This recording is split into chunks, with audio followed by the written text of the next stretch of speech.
जय श्री राम। भगवान शिव ने इस सृष्टि का निर्माण किया, इस सृष्टि को बनाया। इस वीडियो में बात करते हैं आखिर क्यों भगवान शिव को 3 चीजें ही क्यों चढ़ाई जाती है, क्यों भगवान शिव के मंदिर में 3 ताली बजाई जाती है और क्यों त्रिपुंड, त्रिशूल, बेलपत्र और ऐसे कई चीजें भगवान शिव ने अपनाई। भगवान शिव को त्रिगुण, त्रिकाल, त्रिलोक से जोड़ा जाता है क्योंकि यह 3 अंक भगवान शिव के विभिन्न पहलुओं को दर्शाता है।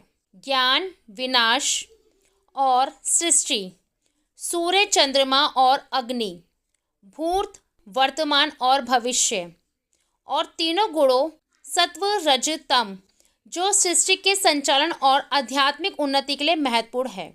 जब भी हम भगवान शिव के मंदिर में या घर में भगवान शिव की पूजा करते समय जब हम आरती करते हैं, हमें 11 बार करनी चाहिए। आरती को 11 बार घुमाना चाहिए। धरती पर कई ऐसी चीजें हैं, पदार्थ है जो सभी देवी देवताओं ने नहीं अपनाए, वो अपनाए गए भगवान शिव के द्वारा। जो किसी के उपयोग में नहीं आए वह आए भगवान शिव के उपयोग में।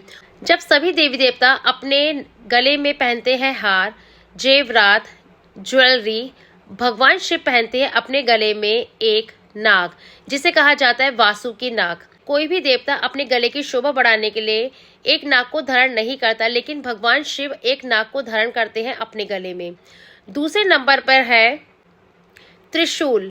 त्रिशूल एक ऐसा शस्त्र है जिसमें 3 धार निकले हुए होते हैं। त्रिशूल एक ऐसा शस्त्र है जो भगवान शिव उठाते हैं। यही कारण है कि त्रिशूल कोई भी देवी देवता नहीं उठा पाते, क्योंकि वह होता है बहुत बलशाली। पार्वती माता और भगवान शिव ही त्रिशूल धारण करते हैं। तीसरे नंबर पर है त्रिपुंड, जो भगवान शिव धारण करते हैं अपने माथे पर, और त्रिपुंड लगाकर भगवान शिव कहे जाते हैं त्रिपुंडधारी। चौथे नंबर पर आता है शेर की खाल। भगवान शिव जब कैलाश पर विराजमान होते हैं, बैठते हैं, तो उनके नीचे बिछा होता है सदैव एक शेर की खाल। बेलपत्र, बेलपत्र में सदैव 3 पत्ते होते हैं जो भगवान शिव को अति प्रिय है। ऐसा कहा जाता है बेलपत्र को शिवलिंग पे चढ़ाने से भगवान शिव प्रसन्न होते हैं। भगवान शिव कहे जाते हैं त्रिकालदर्शी। भगवान शिव के मंदिर में सदैव बजाई जाती है 3 ताली। भगवान शिव के मंदिर में एक ताली बजाई जाती है अपनी उपस्थिति दर्ज कराने के लिए। दूसरी ताली दर्शाती है हमारी प्रार्थना के लिए, जो हम प्रार्थना करते हैं भगवान शिव उसे पूरा करें। और तीसरी ताली दर्शाती है हमारी क्षमा प्रार्थना, जो भी पूजा करते समय हमसे कोई त्रुटि हुई हो, गलती हुई हो, उसके लिए क्षमा प्रार्थना। भगवान शिव के हैं 3 नेत्र। भगवान शिव को कहा जाता है त्रिनेत्र, जो ज्ञान, आनंद और चित्त को दर्शाती है। शिव पुराण की एक कथा के अनुसार 3 राक्षस थे और उन्होंने 3 नगर बसाए थे उड़ने वाले।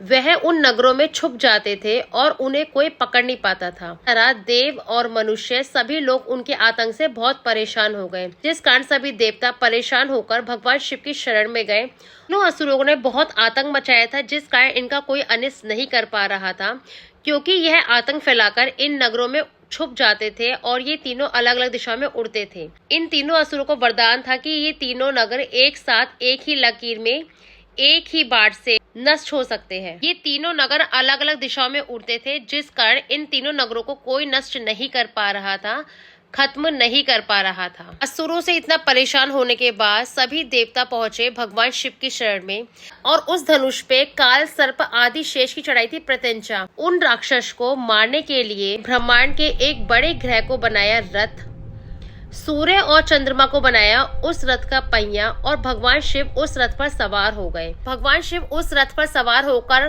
काफी लंबे समय तक, काफी युगों तक उन नगरों का पीछा करते रहे, ताकि जब वह एक सीधी लकीर में आए और उनको नष्ट कर दे। फिर एक दिन वह पल आ गया और तीनों नगर एक सीध में आ गए। उसी समय भगवान शिव ने वह बाढ़ चला दिया और तीनों नगर जलकर भस्म हो गए, समाप्त हो गए। इन तीनों नगरों की भस्म को भगवान शिव ने अपने शरीर पर धारण कर लिया। तब से मान्यता है कि तब से चढ़ाई जाती है भगवान शिव को भस्म। जिसे किसी ने नहीं अपनाया, उन्हें अपनाया भगवान शिव ने, इसलिए कहा जाता है भगवान शिव को Tripurari. Do like, share and subscribe on YouTube, follow on Instagram। जय श्री राम।